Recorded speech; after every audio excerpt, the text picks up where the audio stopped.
Welcome back, ladies and gentlemen. Allow me to welcome here in the studio Ambassador Mohammed Anisan, a member of the Egyptian Council for Foreign Affairs. Thank you very much for your time, sir. Let me start off, obviously, by asking you what you think of the status quo in Yemen, and can we comfortably describe it as a coup? Yes, it's a coup in a situation of chaos. The whole formula of the Yemeni state, as we know it, seems to have collapsed. Right.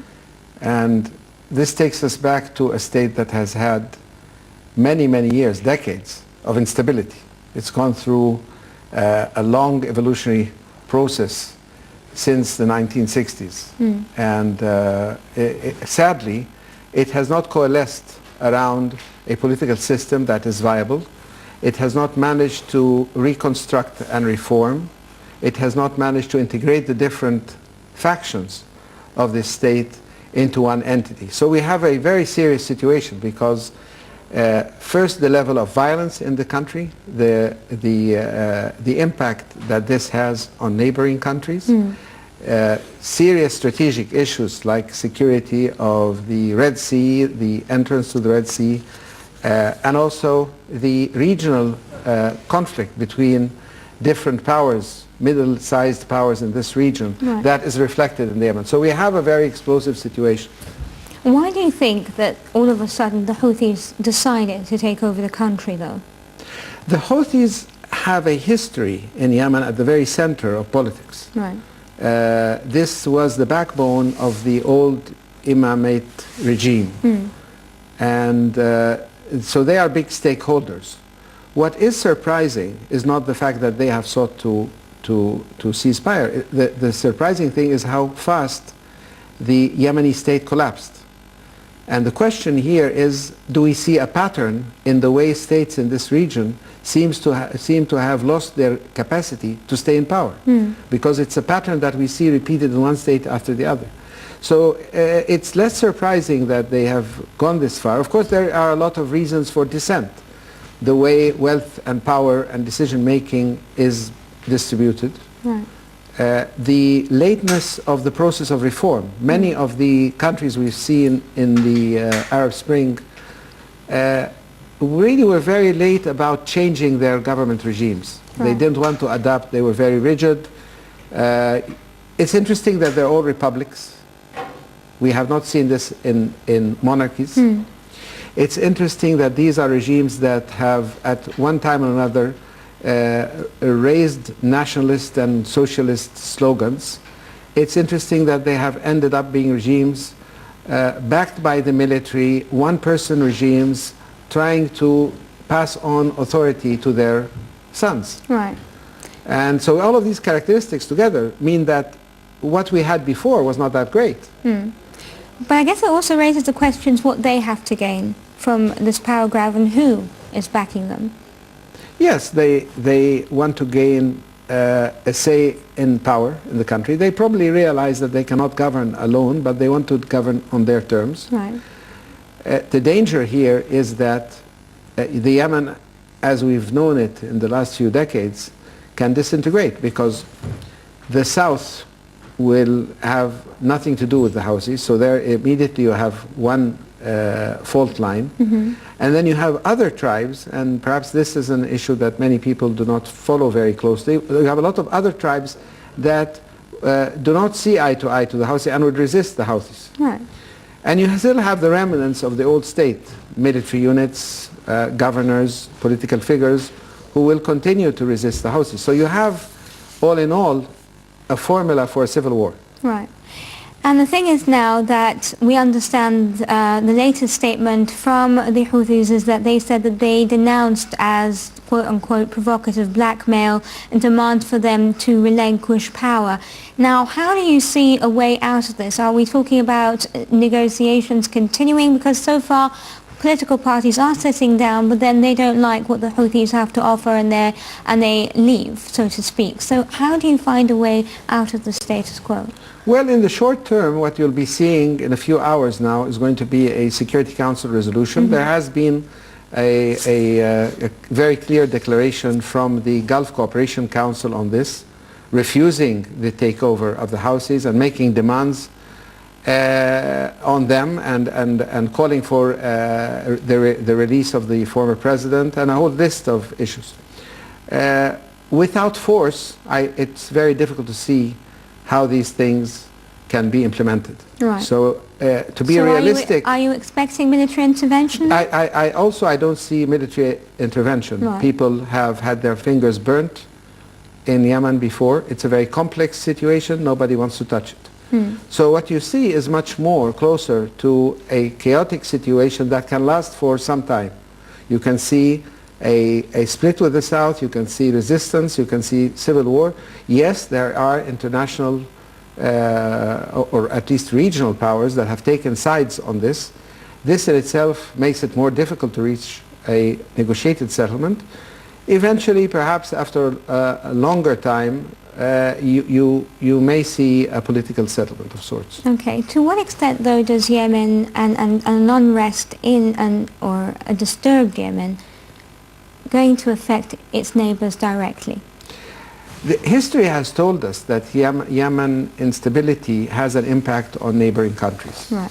If you go back to as I said, the first Yemeni revolution and the Egyptian intervention in Yemen and the confrontation with Saudi Arabia, there is a whole history there where regional powers were sucked into a very bitter and difficult conflict. Right. You also had the conflict in Dhofar. People forget now that the conflict in Dhofar with Oman was also an offshoot of the situation in Yemen. So there are complications there. What has added to it also now is people are talking about Bab al-Mandab and the security of the Red Sea, and of course in a context of instability related to the situation in Somalia, just across the Gulf of Aden.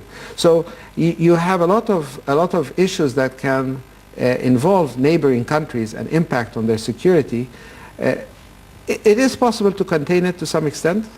I don't see it that it's an immediate possibility for an explosion, but of course it is worrying in the longer term. Okay, well, recently Prime Minister Ibrahim Mahlad said that Egypt would never allow the Houthi militants to close the Bab al-Mandab Strait.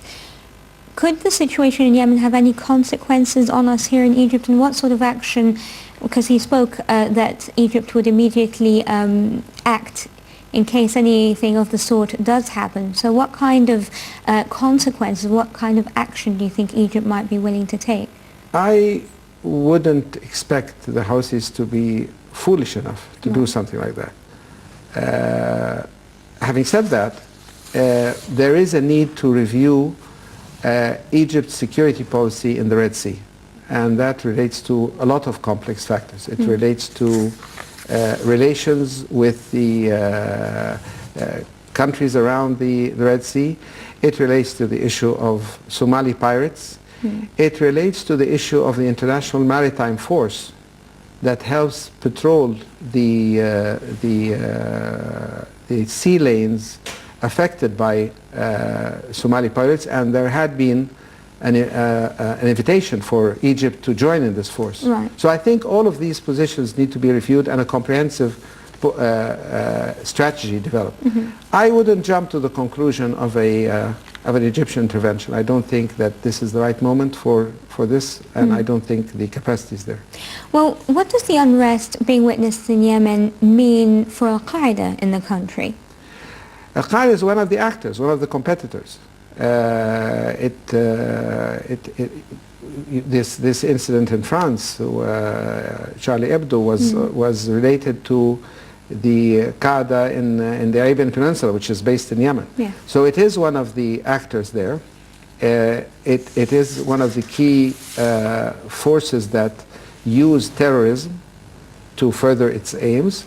And this has caused an international intervention led by the United States to conduct surgical strikes against Al-Qaeda in Yemen in cooperation with the Yemen authorities. This has now collapsed. This system of trying to contain Qaeda it has collapsed. There has been a withdrawal of the American presence, the embassies. But I understand that some members of the CIA are still in Yemen, and also that the drone strikes are continuing.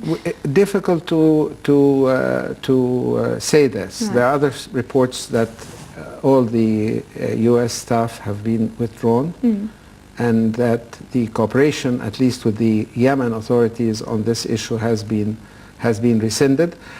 Whether the strikes continue without cooperation with Yemen, that's also a possibility. It has happened in other countries. This is not new. Is there a possibility, though, that the Americans could start, if the Houthis do gain control of Yemen as legitimate leaders of the country, do you think that the US would then start negotiating with them to obviously bring down Al-Qaeda in the country?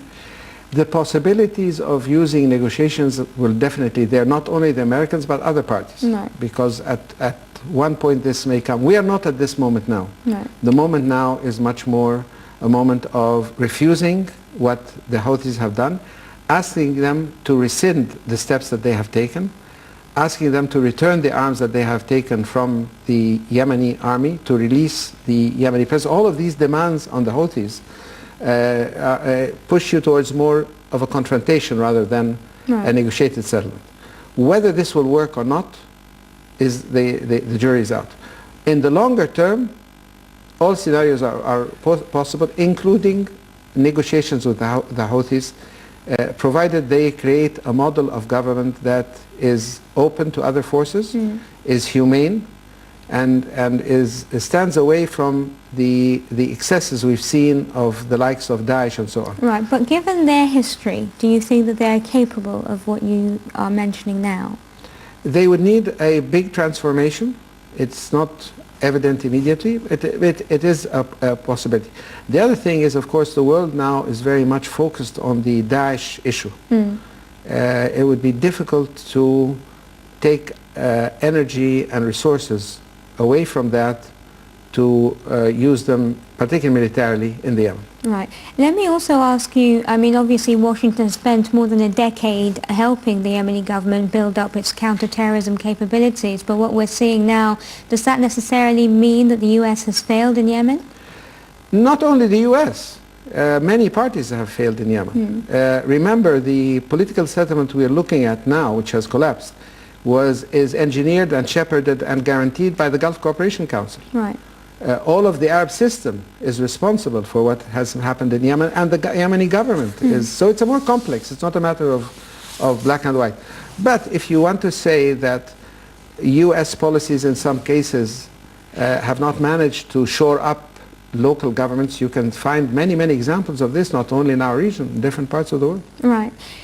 But then Yemen has also been receiving a lot of assistance, or its previous government had been receiving a lot of assistance from the Gulf Cooperation Councils, and obviously notably Saudi Arabia in particular.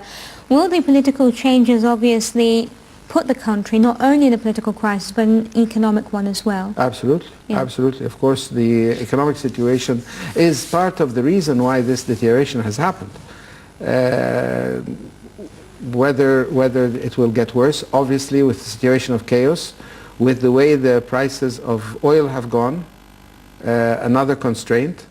If the assistance that comes from the GCC dries out on other parties, that will make it very bad. But also, on the other hand, let's remember that the image of Yemen, tribal society, capable of resisting long-term pressure, difficult to find modes of putting pressure on a group of tribes people living in the mountains and used to hardships. Right. So it's very difficult. This is closer to the Afghani situation. Right. There are no huge resources in banks that you can seize. There are no open fields or targets that you can strike at. It's a very complex situation that on the other hand, the fact that Houthis controlled Sana'a doesn't mean that we are at the end of the game. Right. The previous regime controlled Sana'a, but its influence beyond Sana'a was very, very little.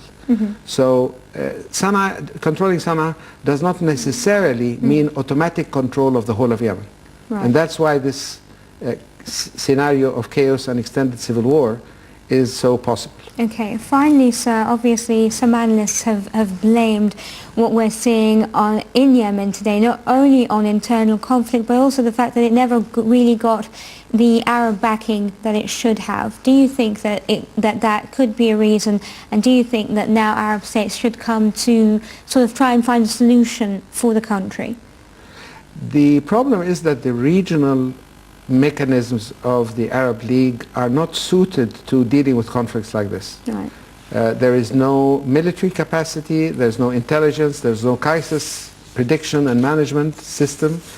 And for many years people have been saying that the Arab League needs to develop its tools to deal with scenarios like what we've seen there. Basically those do not exist. Of course there is an understanding that at one level there is a regional system of Arab security that needs to be maintained. And that means not only economic assistance, it means also political guidance and some rules of reform and development. And those have never been put in place. So there is a lot of homework, and the next Arab summit should be looking at these things. How do you see the situation unfolding? I think the most predictable scenario is a scenario of chaos and extended civil war. Right. And that is very bad news for the whole region, because the region is already under pressure in a lot of corners. So this is the worst case. The best case scenario is perhaps a Houthi understanding that they cannot rule alone and that they need to develop a more open political system to other forces in the country. Ambassador Mohammed Ali Salim, member of the Egyptian Council for Foreign Affairs, I thank you very much for your time. Ladies and gentlemen, our second report for the evening takes a look at the international community's response to the crisis in Yemen. Let's take a look.